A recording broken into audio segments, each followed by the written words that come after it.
Jake Morrison sat in his chair and looked around the huge room. The Galactic Council chambers were bigger than any building he had ever seen on Earth. The ceiling was so high that clouds could form up there. Thousands of alien beings filled the seats around him. Some looked like giant insects. Others were made of what seemed like living crystal. A few looked almost human but had many arms or eyes in strange places. Jake had been coming to these meetings for 3 years now. He was the human ambassador to the Galactic Council. His job was to speak for all humans and try to make friends with the alien races, but every day it got harder. The aliens did not like humans very much. They thought humans were stupid and weak. Amy Foster sat next to Jake. She was his helper and she was very smart. She had studied all the alien languages and knew their customs, but even Amy was getting tired of the insults. Every day the aliens said mean things about humans. They called humans primitive. They said humans were too emotional. They said humans were like animals that had just learned to walk. Behind Jake sat Admiral Chris Bradley. He was the highest-ranking military officer at the talks. Chris never said much, but Jake could see the anger in his eyes. Chris had fought in many wars to protect Earth. He did not like hearing aliens insult his people, but his orders were clear. He had to stay quiet and let Jake do the talking. The worst aliens were the Andromedans. They were tall and thin with gray skin. Their leader was called Prime Vexter. He thought he was better than everyone else. The Andromedans had the biggest ships and the most planets. They acted like they owned the galaxy. The Zephyrians were almost as bad. They looked like walking crystals that sparkled in the light. They were very smart and never let anyone forget it. They called humans carbon-based primitives. They said humans were too simple to understand real science. Then there were the Morvans. They looked like giant slugs with tentacles. They were always wet and left slime trails wherever they went. The Morvans said humans were unstable because humans showed emotions.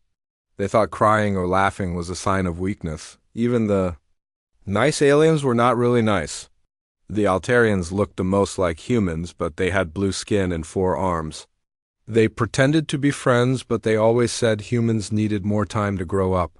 They said humans needed another 1,000 years before they could be real members of the galactic community. Jake remembered his first day at the council. He had been so excited. Humans had just discovered faster than light travel. Earth had made contact with dozens of alien races. It seemed like the start of a golden age. Humans would join the galactic community and share knowledge with wise alien civilizations, but it had not worked out that way. The aliens treated humans like children. They gave humans the worst seats at meetings. They ignored human ideas. When humans suggested new trade routes or scientific projects, the aliens would laugh. They said humans did not understand how things worked in space. The worst part was the constant testing. The aliens would ask humans impossible questions just to watch them fail. They would change meeting times without telling the humans. They would speak in languages they knew humans did not understand. It was all designed to make humans look stupid. Jake had complained to Earth many times. He had asked for permission to leave the talks, but Earth needed the aliens. Humans were new to space travel. They needed alien technology and knowledge. So Jake had to keep coming back and taking the insults. Today was supposed to be different. Today the council was voting on whether to give humans full membership. Jake had prepared for months. He had studied every alien culture. He had learned their laws and customs. He thought maybe today the aliens would finally show humans some respect, but Prime Vexter had other plans. The tall Andromedan stood up at his speaking platform. His gray skin seemed to glow under the chamber lights. His voice carried across the huge room as he began to speak. "Fellow council members," Vexter said, "today we discuss whether to grant full membership to the humans. I have studied this species carefully. I have watched them for 3 years. And I must tell you what I have learned." Jake felt his stomach drop. This was not going to be good. Humans are nothing more than uplifted primates with delusions of intelligence, Vexter continued. They wave their hands around when they talk. They leak salt water from their eyes when they are sad. They make loud noises when they are happy. These are not the behaviors of a civilized species. The chamber erupted in what could only be called laughter. The Zephyrians made a tinkling sound like breaking glass. The Morvans gurgled and wheezed. The insect-like Crations clicked their mandibles together. Even the supposedly friendly Altarians were making their version of chuckling sounds. Jake felt his face get hot. Next to him, Amy was gripping her datapad so hard her knuckles were white. Behind them, Admiral Bradley was sitting perfectly still. But Jake could feel the anger radiating from him. Vexter was not done. How can we trust important decisions to creatures that still fight wars over patches of dirt on their home planet? How can we share our advanced technology with beings that pollute their own air and water? They are children playing with toys they do not understand. More laughter filled the chamber. Jake had heard insults before, but this was different. This was not just dismissing human ideas. This was denying that humans were even intelligent life. Forms. Jake stood up slowly. The movement was so calm and deliberate that it caught everyone's attention. The laughter began to die down as thousands of alien eyes turned to look at him. The chamber grew quiet. The human delegation, Jake said in a clear voice that carried across the vast hall, formally withdraws from these proceedings. His words were calm, but everyone could hear the steel in them. We will no longer participate in negotiations with species that view us as inferior. Jake picked up his papers and straightened his jacket. Amy closed her datapad and stood up beside him. Admiral Bradley rose to his feet with military precision. Good day, Jake said simply. Then the three humans walked out of the chamber. Their footsteps echoed in the sudden silence. Behind them, thousands of aliens sat in stunned quiet. No species had ever walked out of the Galactic Council before. No one had ever just left. As they reached the exit, Jake did not look back. He had spent 3 years trying to earn the respect of beings who would never give it. Now it was time to try a different approach. 3 months had passed since the humans walked out of the Galactic Council chambers. At first, nobody really cared. The aliens thought the humans would come back in a few days. They would apologize and beg to be let back into the talks. After all, where else could humans go? They needed the aliens more than the aliens needed them, but the humans did not come back. Ambassador Lisa Grant had sent messages to every human diplomat in alien space. The message was simple: come home now. Within 1 week, every human embassy was empty. Every trade office was closed. Every cultural exchange program was ended. Dr. Kevin Walsh had been working with the Altarians on quantum physics research. He was one of the smartest humans alive, and the Altarians actually seemed to respect his work. But one morning, he just was not at the lab anymore. His research notes were gone. His computer was wiped clean. The Altarians searched everywhere. But Kevin had vanished completely. Captain Nicole Turner had been exploring unknown space with an alien survey team. Her ship, the Wanderer, was fast and had good sensors. The aliens liked having humans help with exploration because humans were good at finding new things. But when the alien ships arrived at their meeting point, Nicole's ship was nowhere to be found. She had left no message, and there was no trace of where she had gone. The same thing happened everywhere. Human teachers at alien schools disappeared. Overnight, human doctors at alien hospitals were gone. Human traders who had been selling Earth goods across the galaxy just vanished. It was like every human in alien space had received the same message at the same time. Admiral Helen Rodriguez commanded the Terran Defense Fleet. Her ships had been patrolling neutral space, alongside alien patrol ships for 2 years. The cooperation had been going well. Human ships were smaller than alien ships, but they were fast and their crews were brave. The aliens had started to trust human pilots to watch dangerous areas of space. But after the humans left, the Council Admiral Rodriguez stopped answering messages from alien patrol commanders. Her ships would not respond to hails. When alien ships tried to follow human patrol routes, the humans were just gone. It was like the entire Terran defense fleet had melted away into empty space. The strangest part was the communication networks. The galaxy's quantum relay stations had been built by many different species over thousands of years. But in recent years, humans had been helping to maintain them. Human engineers were good at fixing complex problems, and the relay stations worked better when humans helped run them. Now, the relay stations were having problems. Messages took longer to send. Some communications were lost completely. When alien engineers tried to fix the problems, they found that many of the most important parts had been changed. The humans had modified the stations in ways the aliens did not understand. Without humans to maintain them, the communications network was starting to break down. Trade was getting harder too. Many of the best trade routes went through human-controlled space. Human customs officers had always been easy to work with. They checked cargo quickly and did not ask too many questions. But now human customs stations were being very difficult. They inspected every ship that wanted to pass through human space. The inspections took days instead of hours. Many alien traders just gave up and found longer routes that avoided human space completely. The Galactic Council held emergency meetings to discuss the human problem. Prime Vexler of the Andromedans was not worried. He said humans were having a temper tantrum like children. They would come back when they got hungry. Other council members were not so sure. Council member Tyslok of the Serpentine Empire agreed with Vexler. She said humans were too emotional, and this was just another example of their instability. The humans would realize they needed the aliens and would come crawling back soon enough, but some of the alien leaders were starting to worry. The Creation Hive Mind sent scouts to human space to see what was happening. The scouts came back with strange reports. Human colonies were still there, but they were different somehow.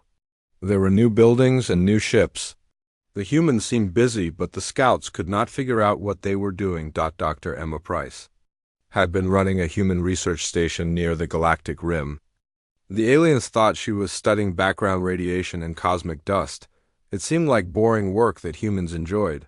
But when Zephyrian science ships went to check on her station, they found something impossible. The research station was gone. In its place was a massive construction facility. Huge machines were building ships that looked nothing like the small human vessels the aliens knew about. The new ships were sleek and dark and covered in technology the Zephyrians did not recognize. When the Zephyrian ships got too close, warning signals told them to stay away or be destroyed. Colonel Ryan Murphy had been running mining operations on several rim worlds.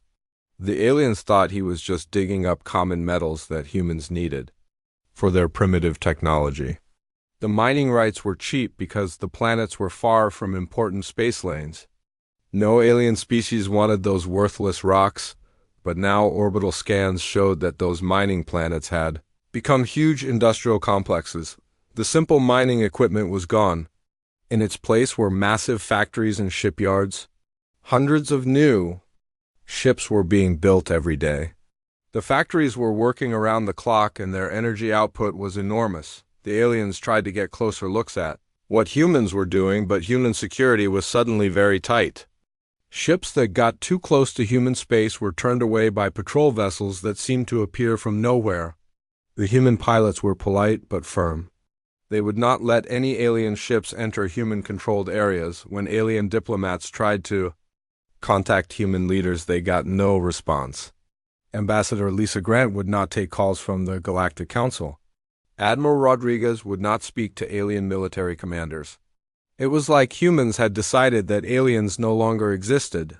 The most disturbing reports came from merchants who traded near human space. They said human ships were still moving around, but they were different now. The ships were bigger and faster than before. They had new designs that no alien had ever seen.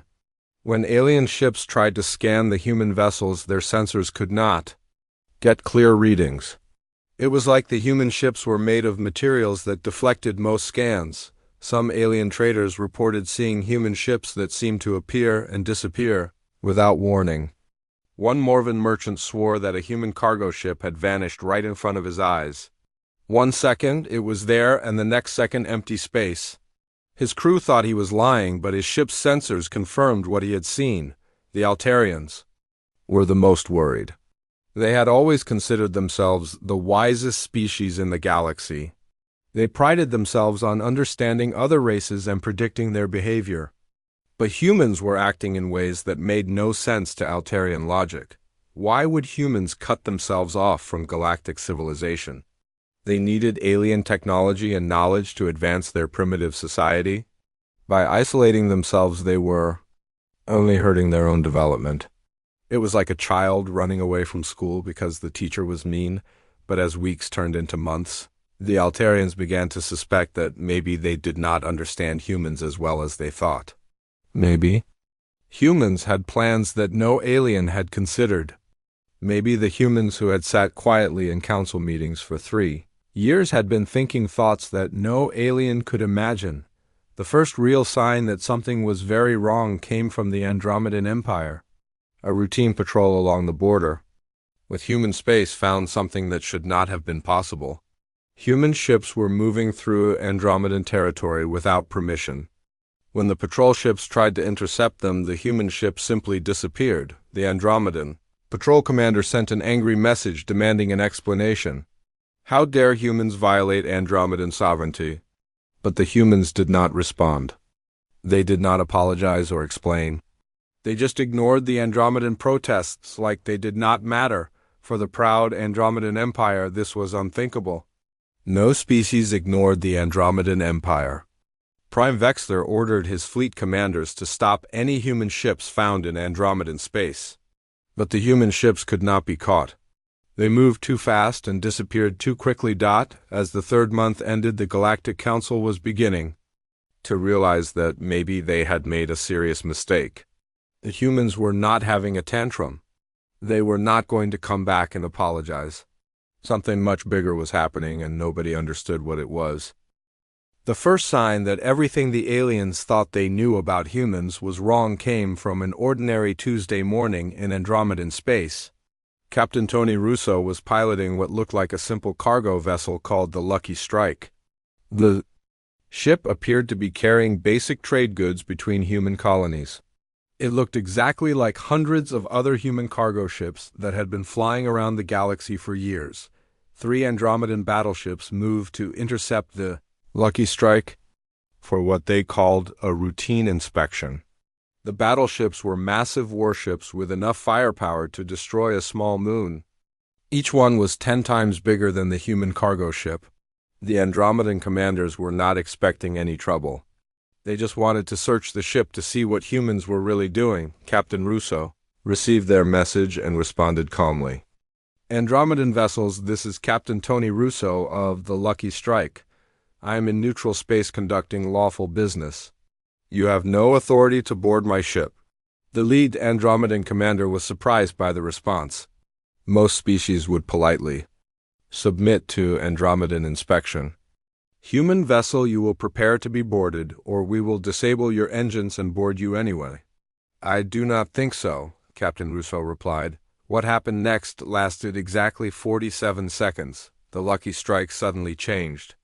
Panels opened along its hull, revealing weapons that no alien had ever seen before. Energy beams lanced out from the human ship with surgical precision. The beams did not try to destroy the Andromedan battleships. Instead, they targeted specific systems with impossible accuracy. The first battleship lost all power to its engines and weapons. The second battleship found that its computer systems had been completely scrambled. The third battleship discovered that its life support had been shut down and its crew was breathing emergency air. All 3 massive warships were floating helplessly in space, while the small human cargo ship sat undamaged nearby. Andromedan vessels, your ships are disabled, but your crews are safe, Captain Russo announced. Repair ships will arrive in approximately 6 hours to help you. I suggest you use that time to think about whether you really want to make humans your enemies. The Lucky Strike then did something that made the Andromedan crews question everything they knew about physics. The ship simply faded away like it was made of smoke. 1 second it was there, and the next second the sensors showed empty space. The human ship had not moved away quickly. It had not jumped to faster than light speed. It had just stopped existing in that location. Within hours, similar reports were flooding in from across the galaxy. Human ships that everyone had thought were simple cargo haulers and science vessels were revealing capabilities that defied belief. Dr. Emma Price's research ship, the Seeker, transformed in front of a Zephyrian science fleet. Panels slid away to reveal weapons arrays that glowed with contained energy. The ship's hull seemed to ripple and change as if it was made of liquid metal. Colonel Ryan Murphy's mining ship, the Prospector, was confronted by a Morvan patrol near the Rim Worlds. The Morvans demanded to know why humans were building facilities in their territory without permission. Colonel Murphy calmly explained that the territory belonged to humans now and the Morvans were trespassing. When the Morvan ships tried to force their way past the Prospector, they found themselves caught in some kind of energy field that held them motionless. The mining facilities that aliens had thought were simple operations were revealed to be massive shipyards and weapons factories. Orbital platforms that had been dismissed as asteroid processing stations opened like flowers to reveal construction bays filled with ships that looked nothing like previous human designs. The new human vessels were sleek and dark with hull materials that seemed to absorb light, but the biggest shock came when General Patricia Hayes broadcast a message on all galactic frequencies. Patricia had been running what aliens thought was a simple human colony on a border world. The planet had seemed unimportant with thin air and rocky soil. The few aliens who had visited thought humans were crazy to try farming there. Patricia appeared on screens across the galaxy, speaking from what was clearly a military command center. Banks of monitors showed tactical displays of ship movements throughout known space. Officers in crisp uniforms moved efficiently around control stations. This was not a farming colony. This was a fortress that could coordinate operations across hundreds of star systems. Citizens of the galaxy, Patricia began. For 3 years, humanity has participated in peace talks with the Galactic Council. During that time, we have been insulted, ignored, and dismissed. We have been called primitive, uplifted primities with delusions of intelligence. We have been told we are too emotional and too unstable to be trusted with important decisions. Patricia paused and smiled coldly. We want to thank you for teaching us such valuable lessons about galactic politics. You have shown us that in this galaxy might makes right. You have demonstrated that species are respected only when they have the power to demand respect. You have made it clear that our attempts at peaceful cooperation were seen as weakness. The command center behind Patricia was impressive, but what she said next sent shockwaves through every alien government. You assumed that our cargo ships were just cargo ships. You believed our mining operations were just mining operations? You thought our research stations were conducting innocent scientific studies. You were wrong about everything. Patricia gestured to the tactical displays. For 3 years, while we sat through your boring council meetings, we were preparing for the possibility that diplomacy would fail. Every human presence in alien space was gathering intelligence. Every trade route was being mapped and analyzed. Every alien military installation was being studied and cataloged. The displays showed detailed information about alien fleet positions, defense networks, and supply lines. The humans had been watching everything. They knew where every major alien warship was located. They had mapped every important alien base and colony. They had been preparing for war while the aliens thought they were begging for friendship. We developed new technologies while you laughed at our primitive science, Patricia continued. We built new ships while you dismissed our engineering capabilities. We trained new soldiers while you thought we were too emotional for warfare. Every insult you threw at us only made us more determined to prove you wrong. Patricia's smile grew wider. Our ships can appear and disappear at will using technology you cannot understand. Our weapons can disable your vessels without destroying them because we are not monsters like some species we could mention. Our defensive systems can bend space and time in ways that your physics cannot explain. The command center displays showed real-time positions of human ships throughout the galaxy. There were hundreds of them moving through space with perfect coordination. Many were in positions that should have been impossible to reach without being detected. Human vessels were lurking near alien homeworlds and major military bases without anyone knowing they were there. Captain Derek Stone and his ship the Ghost are currently positioned within striking distance of the Andromedan capital world, Patricia announced calmly. Commander Lavra Martinez and her mobile station are in orbit around the Zephyrian ceremonial moon. We have assets positioned near every major alien population center and military facility. Patricia's expression became serious. We do not want war. We never wanted war. But you have made it clear that you will never respect us unless we force you to respect us, so we are prepared to do exactly that. The message that followed was simple but devastating. Humanity would consider returning to diplomatic relations only after receiving formal apologies from every species that had insulted them. All previous trade agreements would be renegotiated on terms favorable to humans. Most shocking of all, humans demanded permanent seats on the Galactic Council's ruling body with veto power over decisions affecting human interests. You called us primitive, Patricia said as her message neared its end.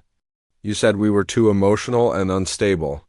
You claimed we were uplifted primates with delusions of intelligence. Perhaps it is time you learned what happens when you underestimate a species that has spent its entire history fighting for survival on a hostile world. Patricia leaned forward slightly. You have 72 hours to begin the formal apology process. After that, we will start demonstrating our capabilities in ways you will find much less pleasant. The choice is yours. The transmission ended, leaving the galaxy in stunned silence. Across thousands of worlds, alien leaders stared at blank screens trying to process what they had just learned. The species they had dismissed as primitive had been planning for this moment since the day they joined galactic civilization. Emergency sessions were called on every major alien world. Military commanders scrambled to assess their defenses against technology they did not understand. Intelligence services tried desperately to locate the human ships that were supposedly positioned near their homeworlds. But the humans remained invisible until they chose to reveal themselves. They had learned to play the galactic game better than the species who had been playing it for thousands of years. Now it was time for the galaxy to learn some hard lessons about underestimating humanity. The age of alien dominance was over. The age of human influence had begun. The emergency session of the Galactic Council was unlike anything in the organization's 10,000-year history. The great chamber that had once echoed with confident alien voices now buzzed with panic and fusion. Delegates huddled in small groups, speaking in hushed, worried tones. Some species had stopped attending altogether, preferring to hide in their home systems rather than face the reality of what humans had become. Prime Vexter of the Andromedans stood at his usual speaking platform, but he looked different now. His gray skin seemed paler than before, and his confident posture had been replaced by nervous tension. The species that had once dominated galactic politics now found themselves completely outmaneuvered by the primitive humans they had mocked just months earlier. Fellow council members, Vexler began with a voice that lacked its usual authority, we face an unprecedented crisis. The humans have revealed military capabilities that far exceed our intelligence estimates. We must decide how to respond to their demands. Council member Tyslok of the Serpentine Empire rose from her seat. Her snake-like body coiled with agitation as she spoke. This is unacceptable. No species has ever made demands of the Galactic Council. We cannot allow these upstart humans to dictate terms to civilizations that are millions of years older than their pathetic world. But her words rang hollow in the vast chamber. Everyone knew that human ships were positioned throughout the galaxy. Captain Derek Stone's vessel, the Ghost, had been detected on long-range sensors near the Andromedan capital. The ship appeared to be completely invisible to most scanning methods, but occasionally showed up as a faint shadow on gravitational sensors. Commander Lavra Martinez's mobile station had been confirmed in orbit around the Zephyrian ceremonial moon. The Zephyrians considered that moon to be sacred ground that no alien had ever been allowed to approach. The fact that humans had not only reached it but established a permanent presence There was a slap in the face to Zephyrian pride, similar. Reports came from across the galaxy. Human ships were lurking near alien homeworlds, military bases, and trade centers. They made no aggressive moves, but their presence was a constant reminder that humans could strike anywhere at any time. The psychological effect was devastating. To alien morale, Admiral Steve Collins appeared on the main communication screen, dominating the center of the chamber. The human military leader looked calm and professional as he addressed the assembled alien delegates. His crisp uniform and confident bearing stood in sharp contrast to the worried expressions of the alien leaders. Members of the Galactic Council, Admiral Collins said in a clear, steady voice, I am here to clarify humanity's position and to ensure there are no misunderstandings about our requirements. The Admiral gestured to displays showing detailed scans of alien military installations. Over the past 3 years, we have conducted comprehensive intelligence gathering operations throughout galactic space. We know the location and capabilities of every major alien military asset. We have identified critical vulnerabilities in your defense networks and supply chains. Vexter interrupted angrily. How dare you spy on sovereign alien territories? This is an act of war. Admiral Collins smiled coldly. With respect, Prime Vexter, your species has been conducting intelligence operations against human colonies since the day we made first contact. We simply learned to play the game better than you expected. The human admiral was right and everyone knew it.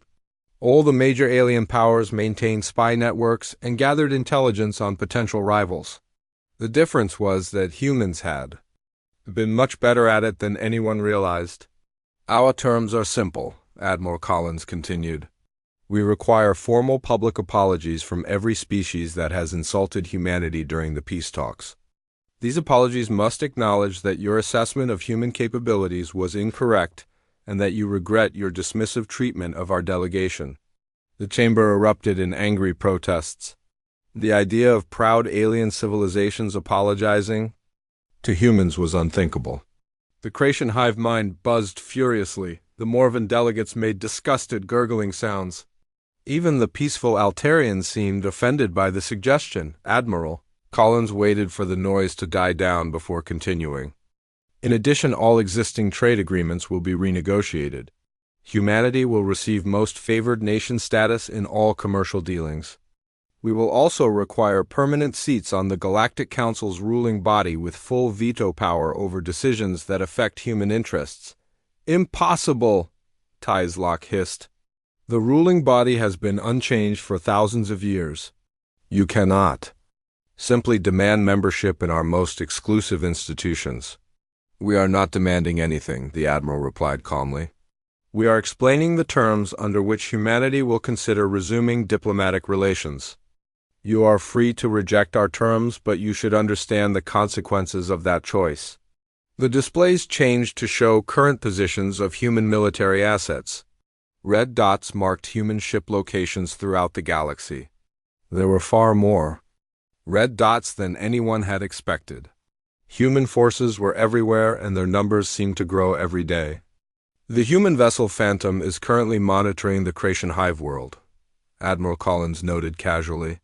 The ship Lightning is observing Morven fleet movements near their primary naval base. Our intelligence station Aurora has been tracking Serpentine Empire military communications for the past 6 months. Each revelation hit the alien delegates like a physical blow. The humans had been watching them all while remaining completely undetected.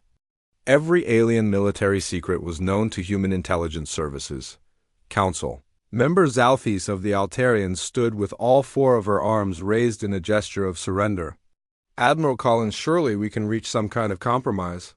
The Altarian Republic has always maintained friendly relations with humanity. We do not deserve to be threatened along with species that may have been less diplomatic.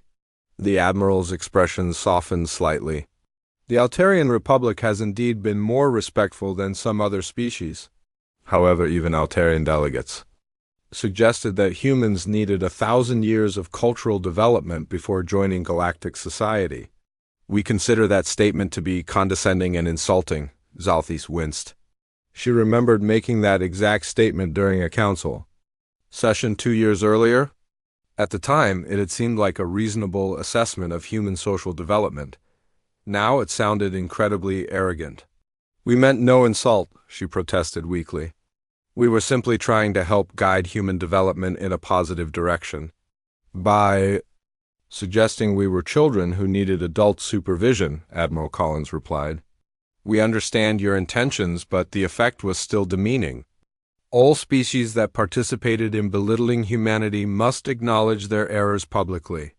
The human admiral gestured to new displays showing industrial facilities throughout human space. Massive shipyards were churning out new vessels at an incredible rate.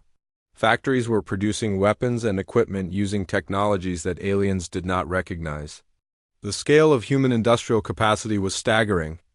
I should mention that the capabilities we demonstrated during our withdrawal represent older generation technology, Admiral Collins added casually. We have made significant advances in recent months. Our newest ships and weapon systems remain classified for obvious security reasons. The statement sent fresh waves of panic through the alien delegates. If the incredible human ships they had seen were old technology, what were the new ships capable of? The thought was terrifying to contemplate. Prime Vexler tried one last desperate appeal to alien pride. This is extortion pure and simple. The Galactic Council cannot bow to human threats. If we give in to their demands, we will look weak to every species in the galaxy. Admiral Collins nodded thoughtfully. You are correct that complying with our terms will damage your reputations. However, I think you should consider the alternative. We are offering you the chance to maintain your civilizations and your people's safety in exchange for acknowledging some uncomfortable truths about your past behavior. The Admiral's expression became deadly serious. If you choose to reject our terms, we will be forced to demonstrate our capabilities in ways that you will find much less pleasant. Our weapons can disable your ships, and our stealth technology allows us to strike without warning, but we also have capabilities that we have not yet revealed. New displays showed targeting data for critical alien infrastructure, power generation facilities that supplied entire worlds, communication networks that connected star systems, food production centers that fed billions of people. The humans had identified thousands of targets that could cripple alien civilization without directly harming civilian populations. We do not want to destroy your societies, Admiral Collins said quietly. We simply want the respect that should have been given to us from the beginning. The choice is yours, but I strongly recommend that you choose wisely. The transmission ended, leaving the Galactic Council in stunned silence. The most powerful civilizations in the galaxy were being forced to choose between their pride and their survival. For the first time in thousands of years, alien species were genuinely afraid of another species. Military capabilities. The age of alien arrogance was ending, whether they accepted it or not. The formal apology ceremonies were broadcast across every inhabited world in the galaxy. Trillions of beings watched their leaders do something that had never happened before in galactic history. The proud alien civilizations that had ruled space for thousands of years were publicly acknowledging their mistakes and asking forgiveness from the species they had called primitive. Prime Vexler of the Andromedans was the first to step forward. The tall gray alien who had once called humans uplifted primates with delusions of intelligence now stood before cameras that would carry his words to every corner of known space. His voice was steady, but everyone could see the defeat in his posture. Citizens of the galaxy, Vexler began. I stand before you today to formally retract statements I made regarding the human species. I called them uplifted primates with delusions of intelligence. I suggested they were too primitive to participate in galactic civilization. I was profoundly wrong. The Andromedan leader paused and took a deep breath before continuing. The humans have demonstrated technological capabilities that far exceed our understanding. They have shown strategic thinking that puts our military planning to shame. They have revealed that our assessment of their intelligence was not just incorrect but embarrassingly ignorant. Vexler looked directly into the camera. I formally apologize to Ambassador Jake Morrison and all citizens of Earth for my insulting behavior. I request forgiveness for my failure to recognize the true capabilities of humanity. The Andromedan Empire acknowledges that humans deserve full respect as equals in galactic society. Similar scenes played out across the galaxy as alien leaders swallowed their pride and admitted their errors. Council member Tyslok of the Serpentine Empire apologized for calling human emotions a sign of biochemical instability. The Cretan hive mind acknowledged that dismissing human individuality as chaos had been a mistake.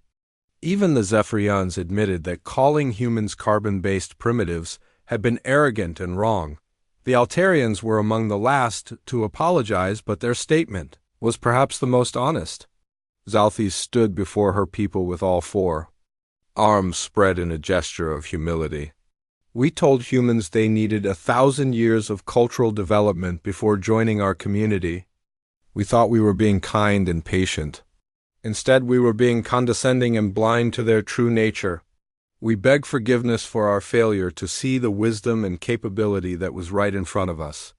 Ambassador Jake Morrison, now holding the title of Human Council Prime, accepted each apology with the same calm dignity he had shown when walking out of the council chambers months earlier. He stood in the renovated council chambers that now featured a prominent human section with seats positioned at the same level as the most senior alien delegates. The human delegation accepts your apologies, Jake said after the last alien leader had spoken. We appreciate your acknowledgement that your previous assessment of humanity was incorrect. However, apologies alone are not sufficient to rebuild the trust that was damaged by years of disrespectful treatment. Jake gestured to displays showing the new structure of galactic government. Humanity now holds permanent seats on the Galactic Council's ruling body. We have veto power over any decisions that affect human interests. These changes are non-negotiable and will remain in effect indefinitely. The new trade agreements were equally favorable to humanity. Human merchants now received preferred treatment at alien ports. Human colonies gained access to advanced alien technologies that had previously been restricted. Most importantly, human-controlled space had expanded significantly during their absence from galactic politics. Dr. Rachel Green, now serving as humanity's science coordinator, announced new research protocols that sent shockwaves through alien scientific communities. All major research projects involving multiple species must be approved by human oversight committees, she explained. We have learned that our previous scientific partnerships were often one-sided, with humans contributing ideas that aliens took credit for. The new system required alien scientists to submit detailed proposals explaining how human researchers would benefit from collaborative projects. Many alien institutions that had previously dismissed human science now found themselves desperately trying to convince human scientists to work with them. Captain Matthew Brown commanded the new joint patrol fleets that protected galactic shipping lanes.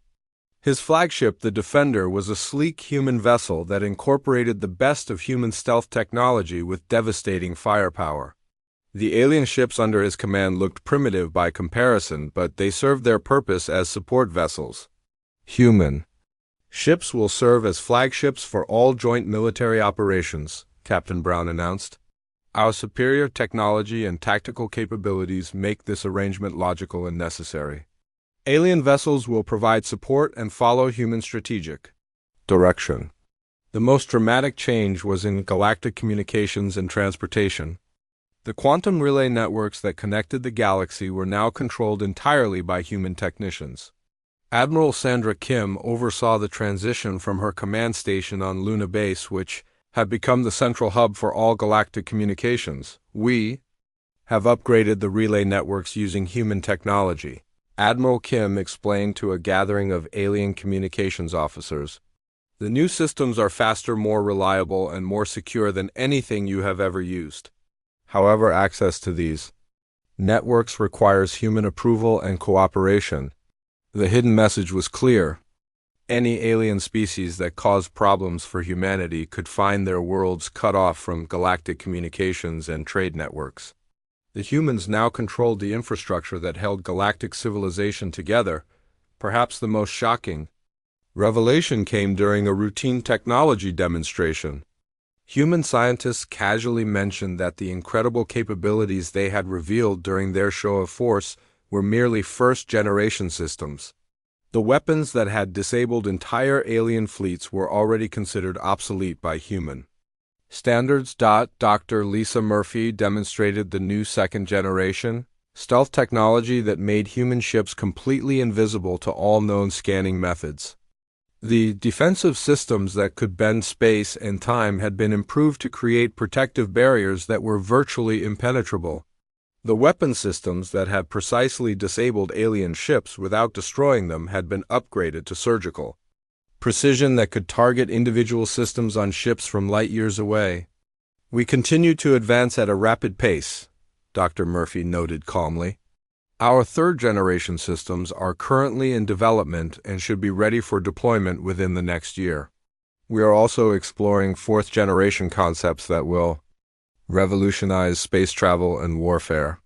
The alien delegates who heard these announcements felt a chill that had nothing to do with temperature. If humans were already developing third- and fourth-generation systems, what would they be capable of in 10 years or 100 years? The gap between human and alien technology was growing larger every day. The new galactic order extended beyond technology and politics into cultural and social areas. Human art, music, and literature suddenly became extremely popular throughout alien space.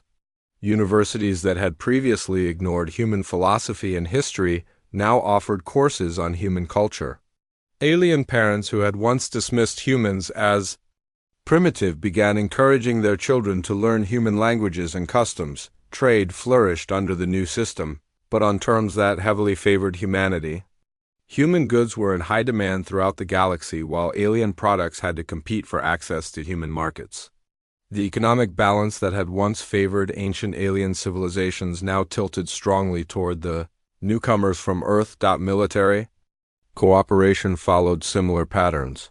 Human tactical doctrine became the standard for all joint operations. Alien officers attended human military academies to learn strategic thinking that had proven superior to traditional alien approaches. The species that had once considered humans too emotional for warfare now studied human psychology to understand how emotion could be channeled into tactical advantage. Ambassador Jake Morrison addressed the reformed Galactic Council during its first official session under the new structure. "Humanity has learned valuable lessons about galactic politics during our time in exile," he said. "We learned that respect must be earned through strength rather than requested through diplomacy. We learned that trust is fragile and must be protected carefully." Jake looked around the chamber at the alien delegates who now watched him with a mixture of respect and fear. "We also learned that our initial approach of openness and cooperation was seen as weakness rather than friendship. We will not make that mistake again." The ambassador's words carried an implicit warning that every alien in the chamber understood. Humanity had tried to join galactic civilization as peaceful partners. When that approach failed, they had shown that they could dominate galactic civilization through superior technology and strategic thinking. The choice of which approach humanity used in the future would depend entirely on how other species chose to treat them. The galaxy that had once dismissed humans as primitive, uplifted primates now found itself dependent on human innovation, protection, and goodwill. The age of alien dominance had ended not through conquest,